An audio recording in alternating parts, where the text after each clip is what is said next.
साक्षात परमात्मा मज भेटविला, विसरू कसा मी गुरुपादुकाला।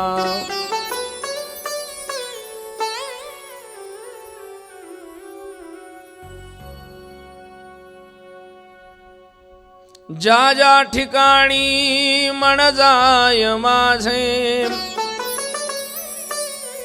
त्या त्या ठिकाणी निज रूप तुझे। मी ठेवितो मस्तक ज्या ठिकाणी, तेथे सद्गुरु तुझे पाय दोन्ही। नमः पार्वती पतये शिव हर हर महादेव। उमापति महादेव की जय। सियावर रामचंद्र भगवान की जय। पवन सूत हनुमान की जय। बालकृष्ण लाल की जय। मौली ज्ञानेश्वर महाराज की जय। जगद्गुरु तुकाराम महाराज की जय। शांति ब्रह्म एकनाथ महाराज की जय। श्री गुरु दत्तात्रेय भगवान की जय। श्री रमनाथ महाराज की जय। श्री चैतन्य गोरक्षनाथ महाराज की जय। बोल भारत माता की जय। माता की जय। अपने अपने माता पिता की पूज्यपाद सद्गुरुदेव भगवान की जय। धर्म की जय हो। अधर्म का नाश हो। प्राणियों में सद्भावनाओं गो हत्या बंद हो। गो हत्या बंद हो। विश्व का कल्याण। विश्व का कल्याण। आर्य सनातन वैदिक हिंदू धर्म की जय। जय जय श्री राधे। जय जय श्री राधे। जय जय श्री राधेश्याम।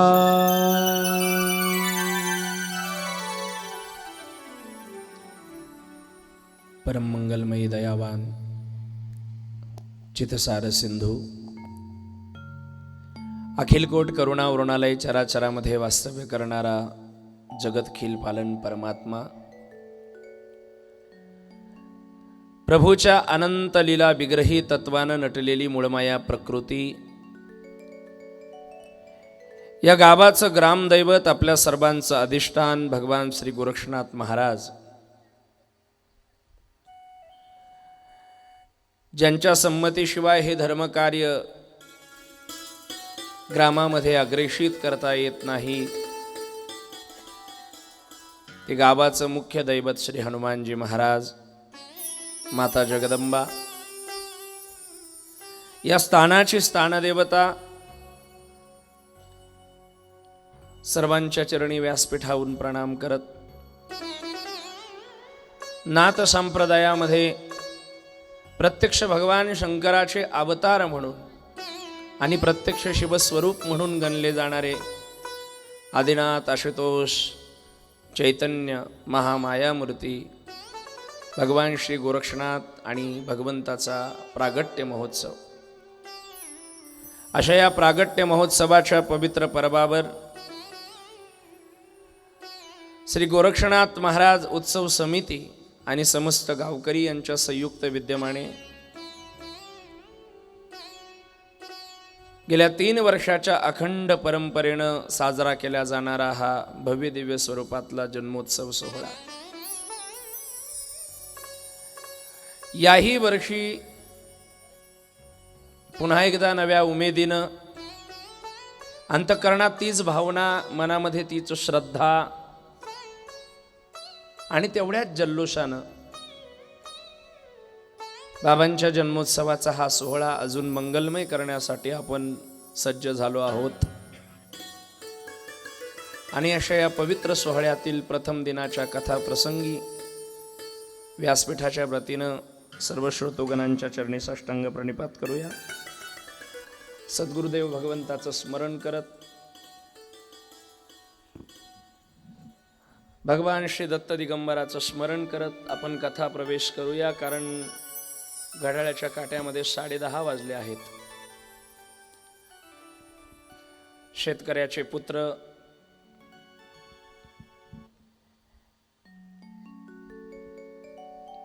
या मराठमोळ्या मातीमध्ये जन्माला आलेलं व्यक्तित्व आणि निसर्गाने एक अभूतपूर्व दिलेली देण समाज हितासाठी वापरत असताना हवामानाचा अंदाज अगदी तंतोतंत पोहोचवणारे आदरणीय पंजाबरावजी डक साहेब अर्थात गुरुजी, त्यांचे विचार आपण काही क्षणापूर्वी श्रवण केलेले आहेत. भारताची अर्थव्यवस्था ही शेतीवर अवलंबून आहे आणि म्हणून शेती संरक्षित झाली तर जग सुरक्षित असेल. थोडा झालेला उशीर मान्य करत आपण पुढे जाऊया. पहिल्याच दिवशी एवढा प्रचंड जनसमुदाय आणि बाबा गोरक्षनाथाची कृपा, मला वाटतं थंडी 2 दिवसापासून कमी झाली आहे. तुम्हाला जेवढी आपल्या कार्यक्रमाची काळजी आहे ना, त्याही पेक्षा त्यांना जास्त आहे. म्हणून 1 वर्ष पहिल्याच दिवशी पाऊस आला, कालपर्यंत चिन्ह होती, पण घार हिंडे आकाशी आणि चित्त तिचे पिलापासे असं म्हटलं. ही गोरक्षनाथ नावाची अनाथाची माऊली आपल्या सर्वांवर लक्ष ठेवू नये आणि म्हणून पुन्हा एकदा ही भगवत कृपा झालेली आहे. पुन्हा एकदा आपल्या सर्वांचं दर्शन थोडं प्रसन्न भावमुद्रेनं, आलेला थकवा काढून टाका. मला माहिती आहे तुम्ही बसून बसून थकलात आणि जास्त वेळ काही बसण्याची पंचायत पडू देणार नाही. 11 वाजता आपण कथेला विराम देऊ. एकदा सुंदर मोठ्या प्रेमाने भगवान परमात्म्याला आळवीत नामघोष सर्वांनी करायचा आहे. बोलिये गुरु गोरक्षनाथ महाराज की जय. गुरु गोरक्षनाथ महाराज की जय. हाय रे हाय, कितने थक गए आप लोग. अभी तो कथा शुरू ही नहीं हुई है कि आपकी आवाज नहीं निकल रही है. इसलिए प्रेम के साथ, निष्ठा और लगन के साथ ऊंची आवाज में बाबा तक आवाज पहुंचे, इसी भाव में पूरी लगन के साथ बोलिएगा. बोलिए गोरक्षनाथ महाराज की. पुराणी लाज राखली व. आणि म्हणून श्री बाबा गोरक्षनाथाच्या कथेत प्रवेश. एकदा वाणीला पवित्र करायचंय. माहिती नाही किती वेळापासून काय काय बोललो असेल आपण कोणाकोणाच्या संबंधाने.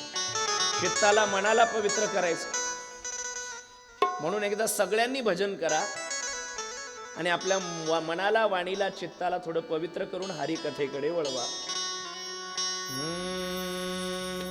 ओम नमो सद्गुरु जय जय गोरक्ष बाबा. ओम नमो सद्गुरु जय जय गोरक्ष बाबा. ओम नमो सद्गुरु जय जय गोरक्ष बाबा. ओम नमो सद्गुरु जय जय गोरक्ष बाबा. ओम नमो सद्गुरु जय जय गोरक्ष बाबा. ओम नमो सद्गुरु जय जय गोरक्ष बाबा. ओम नमो सद्गुरु जय जय गोरक्ष बाबा. ओम नमो सद्गुरु जय जय गोरक्ष बाबा. ओम नमो सद्गुरु जय जय गोरक्ष बाबा. ओम नमो सद्गुरु जय जय गोरक्ष बाबा. ओम नमो सद्गुरु जय जय गोरक्ष बाबा. ओम नमो सद्गुरु जय जय गोरक्ष बाबा. ओम नमो सद्गुरु जय जय गोरक्ष बाबा. ओम नमो सद्गुरु जय जय गोरक्ष बाबा.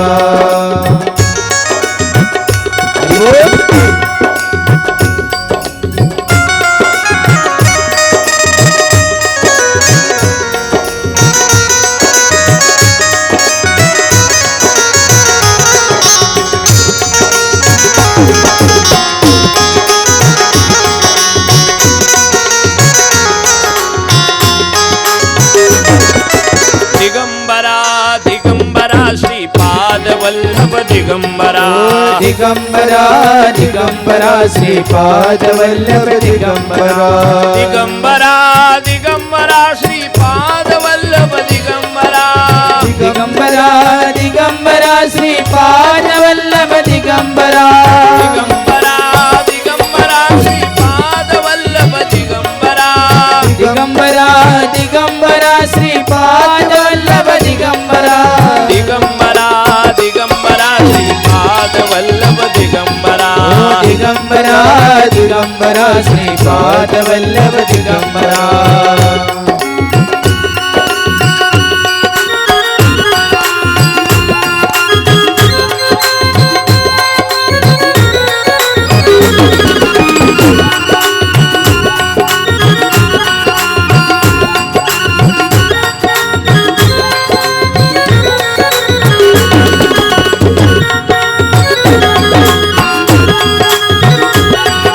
समर्पित करण्यासाठी पुन्हा एकदा नव्याने श्री गोरक्षनाथ कथा नवनाथ भक्तिसार ग्रंथाला आधारभूत करून आपण पुढे जाऊ. तत्पूर्वी बसलेल्या सर्व सुजाण श्रोत्यांना माझा प्रश्न आहे. गेल्या 3 वर्षापासून आपण कथा ऐकत आहोत. मागच्या वर्षी कथा झाली. आता प्रश्न एकदा पुन्हा मुद्द्याचा आहे. मागच्या वर्षी कथा कुठपर्यंत आली होती? का म्हणाल सगळं उगतं दिलंय महाराज, हे लिहून सुद्धा तुम्हीच ठेवा. सांगा, महिलांमधून जर कोणी सांगितलं तर मी साडी चोळी भेट देईल. पुरुषांमधून सांगितलं तर धोत्राचं पान.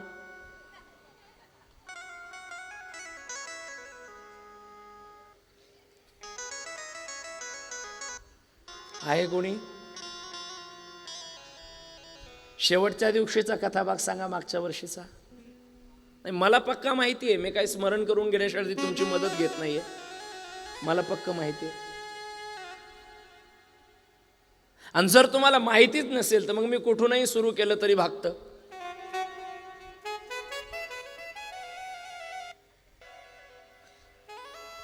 वा, बाबानं मागच्या दिवाळीत साडी केली नाही ते पक्क लक्षात राहतं. मागची दिवाळी राहिली तुझ्याकडे. आहे कोणी बघा? लिंक क्लिक झाला असेल. बाबा पाठीमागं कोणी आहे लक्षात कोणाच्या? बघा, सुरोचन नावाच्या गंधर्वाची कथा आठवते का तुम्हाला?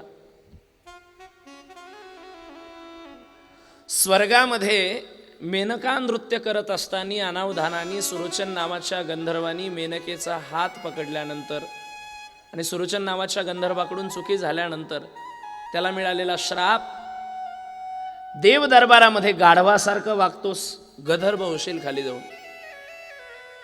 आणि तो कुल्लाळाच्या घरी जन्माला आला. कमट नावाच्या कुल्लाळाच्या घरी त्याने जन्म घेतला. अर्थातच तो गाढव बनून त्या ठिकाणी आला. मथुरा भूपतीची कन्या सत्यवती, तिच्यासोबत त्याचा विवाह झाला.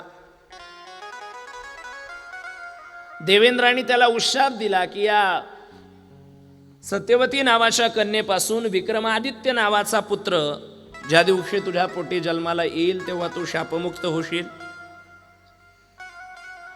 हा विक्रमादित्य नावाचा पुत्र, त्या गाढवाचं लग्न, त्या सुरोचन गंधर्वाचं लग्न त्या सत्यवती सोबत लागलं. पुढे त्यांना विक्रमादित्य नावाचा पुत्र झाला. आणि याच कथा भागाला जोडून आपण मागच्या वर्षी भर्तरीनाथाचं चरित्र पाहिलं होतं, बरोबर? याच कथा भागाला जोडून आलंय लक्षात? कुणाच्या लक्षात येतंय का? का मागं आहोत का पुढं? येतंय का कुणाच्या लक्षात? तुम्ही बोलल्याशिवाय मला पुढं नाही जाता येणार. व्हायबल विको जास्त झालाय, विको कमी करा. लक्षात येत आहे का तुमच्या मी बोललेलं? इथंच चालू होता का कथा भाग? आता काय म्हणा भाऊ, आम्हाला माहिती नाही, तो कुठूनही चालू केला तरी हो म्हणायचंय. बिलकुल त्याची नोंद तशी मागच्या वर्षी घेऊन ठेवलेली आहे. तसं माझ्या लक्षातच राहिलं असतं, पण तरीही नोंद घेऊन ठेवलेली. आणि मग भर्तरीनाथाचं चरित्र आपण बघितलं. भर्तरीमधून भर्तरीनाथाचं प्रागट्य झालं. ती भर्तरी दुभंगली. हरणाच्या पाडसानं भर्तरीनाथाला त्या ठिकाणी सांभाळलं. हरणाच्या पाडसाच्या पाठीमागं हरणासोबत राहून राहून भर्तरीनाथाला हरणाची बोली आणि पक्ष्यांची बोली अवगत झाली. पुढे जयसिंग भाट आणि त्याची पत्नी रस्त्यानं जात असताना हे विचित्राकृती बालक त्यांनी बघितलं. त्या बालकाला घेऊन हे दोघंही जण त्या ठिकाणी सोबत घेऊन निघाले. पुढे त्यांचं निधन झालं. निधन झाल्यानंतर भर्तरीनाथ हे व्यापाऱ्याच्या टोळीमध्ये गेले. ते कसे गेले ते मी मागच्या वर्षी सांगितलं. व्यापाऱ्याच्या टोळीवरून व्यापारी जात असताना जकात नाक्यावर काही जंबुकांनी गर्जना करायला सुरुवात केली. आणि त्यांनी गर्जना केल्यानंतर पक्षाची बोली अवगत असलेल्या किंवा येत असलेल्या भर्तरीनाथाला हे स्पष्टतः कळालं की चित्रमा नावाचा गंधर्व राक्षसाच्या रूपाने या ठिकाणून जातो आहे. आणि त्या चित्रमा नावाच्या गंधर्वाला मारून जो कोणी त्याच्या रक्ताचा टिळा आपल्या कपाळाला लावील त्याला राजाधिकारी राजापद प्राप्त होईल, त्याला राज्य मिळेल. अशा पद्धतीचं संभाषण ही प्राणी करत होती आणि ते सगळं त्याने ऐकलं. ऐकल्यानंतर पुढे विक्रमादित्याचा आणि भर्तरीनाथाचा संबंध आला आणि भर्तरीनाथाचा आणि विक्रमादित्याचा संबंध आल्यानंतर या चित्रमा नावाच्या गंधर्वाला मारण्याचं म्हणजे राक्षसरूपी गंधर्वाला मारण्याचं धाडस हे विक्रमादित्याने केलं. हे मागच्या वर्षीची कथा सांगतोय म्हणून पटपट बोलतोय, कदाचित तुम्हाला लिंक लागणार नाही कारण आता मागच्या वर्षीचं सगळं संपत आलं असेल तुमच्या डोक्यातून. विक्रमादित्य समोर गेला. चित्रमा नावाच्या गंधर्वाला विक्रमादित्याने मारलं. तो राक्षस जन्मातून मुक्त झाला. या पराक्रमामुळे विक्रमादित्याला वैडूर्य, हिरक आणि कामद नावाची अद्भुत रत्न मिळाली. काही दिवसानंतर व्यापाराची भेट विक्रमादित्याला झाली. भर्तरीनाथाचं चरित्र वर्तमान विक्रमादित्याला कळालं म्हणून ती अनमोल रत्न विक्रमादित्याने त्या व्यापाऱ्यांना देऊन त्यांच्या करवी भर्तरीनाथाला आपल्या ताब्यात घेतलं. दोघांमध्ये मैत्री झाली. विक्रमादित्याने त्या भर्तरीनाथाला आपल्या घरी आणलं, आईसोबत त्याचा परिचय करून दिला. हा भर्तरी पात्रातून जन्माला आलेला आहे.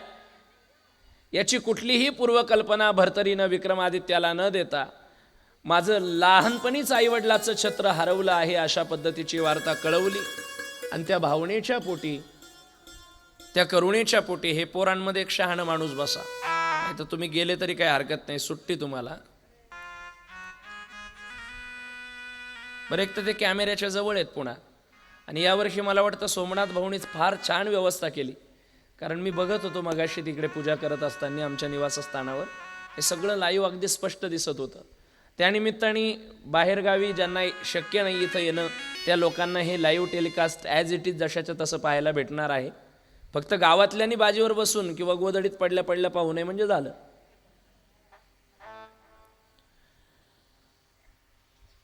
आणि हा पोरका झालेला आहे, अनाथ आहे, याला सनात करून आपण सांभाळलं पाहिजे. या न्यायाने भर्तरीनाथाला विक्रमादित्याची जी कुटुंब व्यवस्था आहे, जी कुटुंब प्रणाली आहे ती संगोपनाच्या रूपाने आधार देऊ लागली.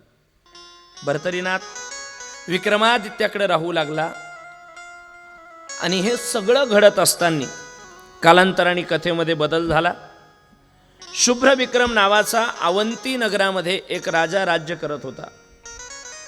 मोक्षपुऱ्यामध्ये 7 नगरांचा उल्लेख आहे, त्यापैकी एक नगर आहे अवंती. त्याच्यामध्ये काशी सुद्धा येते. या मोक्षपुरीची महती अशी आहे की त्या ठिकाणी जर एखादी व्यक्ती गेली आणि त्या ठिकाणी जर त्या व्यक्तीला मृत्यू आला तर त्याला आयता मोक्ष मिळत असतो. म्हणून महाराजांची भाषा आहे, मोक्ष देऊनी उदार काशी होय कीर परी वेचावे लागे शरीर तिये गावी. परिस्थिती बदललेली आहे, काळ बदललेला आहे. आणि अशा अवस्थेमध्ये आमची मुलं, आम्ही गेल्यानंतर आमचं क्रियाकर्म व्यवस्थित करतील की नाही याची शाश्वती नाही आम्हाला. महाराज आमची राख उचलल्या जाईल की नाही माहिती नाही, आमचं 10वं होईल की नाही माहिती नाही, आमचं 13वं होईल की नाही माहिती नाही, आमचं श्राद्ध होईल की नाही माहिती नाही, आमचे पित्र घालतील की नाही माहिती नाही. मग आमच्यासाठी काहीतरी तरतूद सांगा ना, सोपं चटकन फटकन मिळणारं, की अट्टहास न करता आमच्या पदरामध्ये मोक्ष पडावा. त्याच्यासाठी तरतूद आहे 7 मोक्षपुऱ्या. इथे जाऊन जर जीव सोडला किंवा प्राण गेला किंवा सोडता आला तर मोक्ष मिळतो. या मोक्षपुऱ्यांच्या यादीमध्ये एक पुरी आहे अवंती. आणि अवंती नगराचा राजा, त्याचं नाव आहे शुभ्रविक्रम. हा शुभविक्रम नावाचा राजा अवंती नावाच्या नगरामध्ये राज्य करतोय.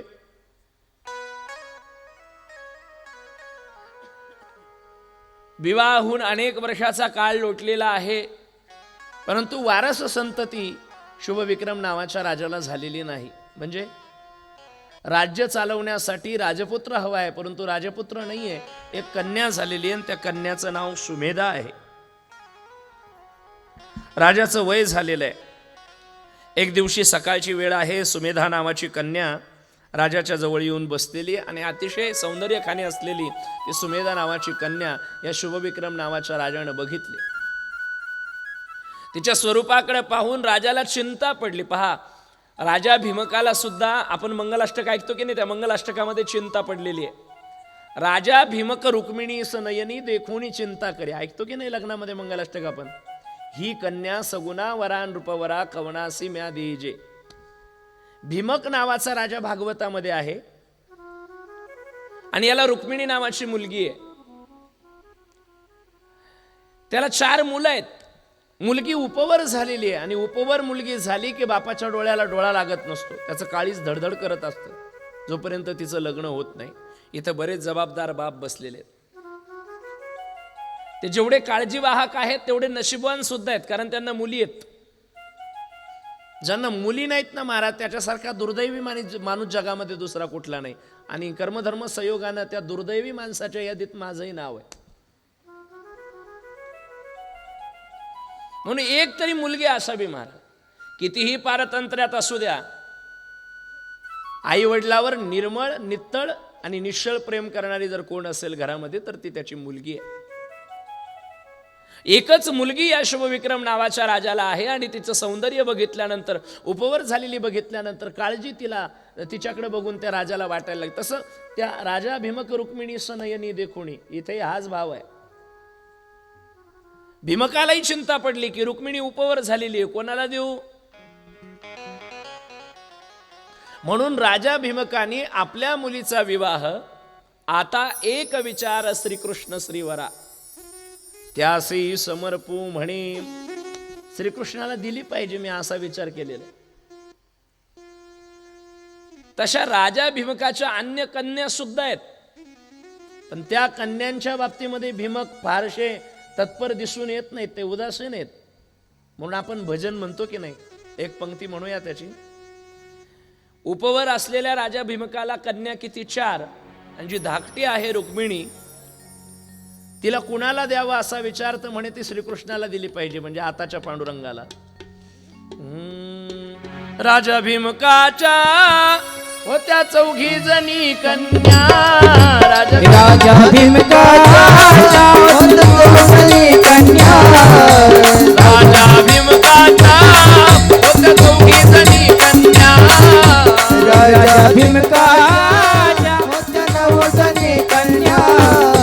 धाकटी रुक्मिणी दिली पंढरीच्या वाण्या, धाकटी रुक्मिणी दिली पंढरीच्या वाण्या, दिली पंढरीच्या वाण्या.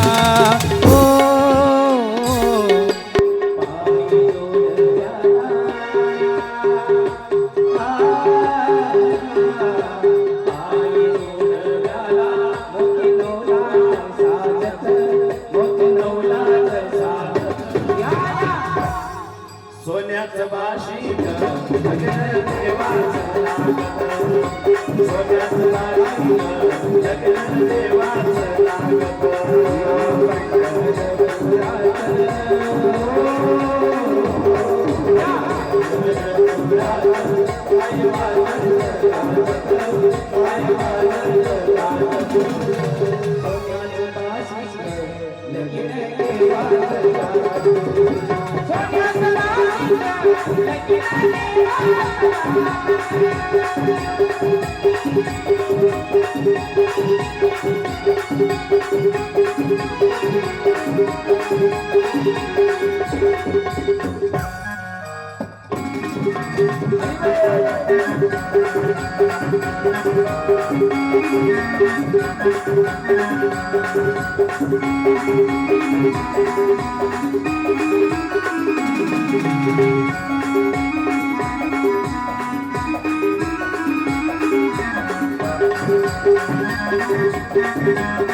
कथा सुरू झाली बरं का, एकदम पिकअप सुद्धा चढावर चढायला लागली तर फर्स्ट टाकावं लागतं, पण मोठी धाकटी रुक्मिणी दिली पंढरीच्या वाण्या, मोठी पंढरपूरच्या वाण्याला. तुम्ही म्हणाल तिथं द्वारकेत दिली गुजरातला, पण पंढरपूरचा पांडुरंग दुसरा तिसरा कोणी. द्वारकेची किणी आले एची ठाया, पुढे भक्तराया चोजवी. द्वारकेचा परमात्मा पंढरपुरामध्ये आला. कस बायको रुसली म्हणून शोधत शोधत. एवढं कठीण असतं ते. बायको रुसल्यानंतर तिला म्हणजे पूर्ववत करणं तिच्या मनस्थितीला. गुजरात सोडून देवाला इकडे दिंडीरवाण्यात यावं लागलं. कठीण आहे महाराज. सगळं जग नाराज झालं तर चालेल, माणसावर दोघ जण नाराज होऊ नये. एक देव आणि दुसरी बायको. देव नाराज झाला, अजून एक जण आहे त्याच्यामध्ये, डॉक्टर नाराज होऊ नये. म्हणजे विनोदानं आहे, त्याचा काही संबंध नाही बरं का असा त्याच्याशी. डॉक्टर साहेब एक विनोद वाचला मी, तो माझा नाही. म्हणे माणसावर जर देव नाराज झाला ना, मग देव माणसाला डॉक्टरकडे पाठवतो म्हणे, आहे की नाही. देव जर नाराज झाला तर तब्येत बिघडते आपली. म्हणे माणसावर जर देव नाराज झाला तर देव माणसाला डॉक्टरकडे पाठवतो, आणि डॉक्टर जर माणसावर नाराज झाले तर मग माणूस देवाकडे जातो. नाही कळलं, राहू द्या. चिंचोलीची म्हातारी आणावं लागतं. येतंय तुमच्या लक्षात. म्हणून भगवान परमात्मा रुक्मिणीला मनवण्यासाठी पंढरपुरामध्ये आलेले आहेत बरं का. म्हणजे पंढरपूर काही साधी नगरी नाही. पंढरपुराचा असा उल्लेख आहे, जेव्हा नवते चराचर तेव्हा होते पंढरपूर.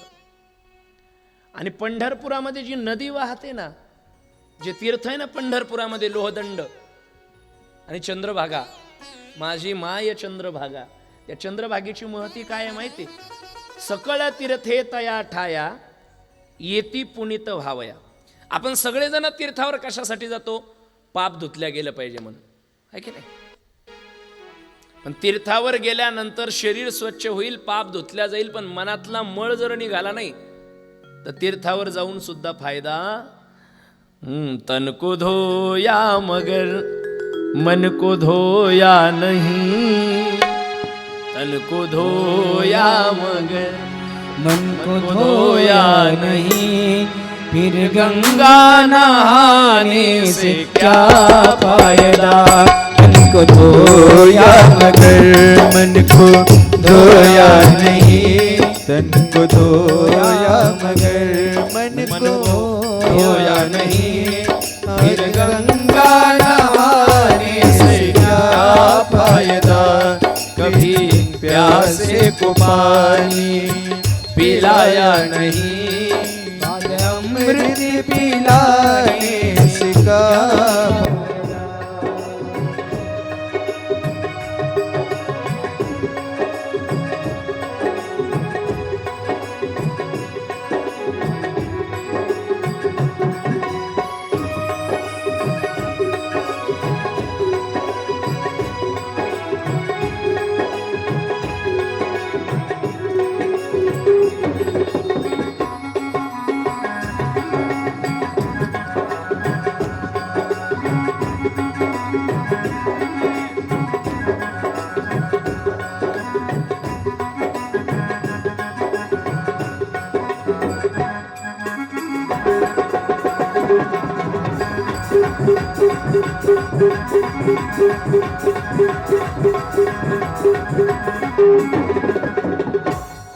तन को धोया मगर मन को धोया नहीं, फिर गंगा नहाने से क्या फायदा.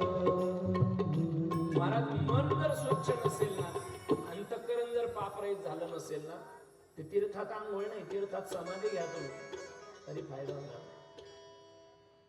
हे कसं आहे माहिती का, महाराजांची भाषा आहे, मृत जैसा शृंगारीला गाढव तीर्थी न्हाणीला.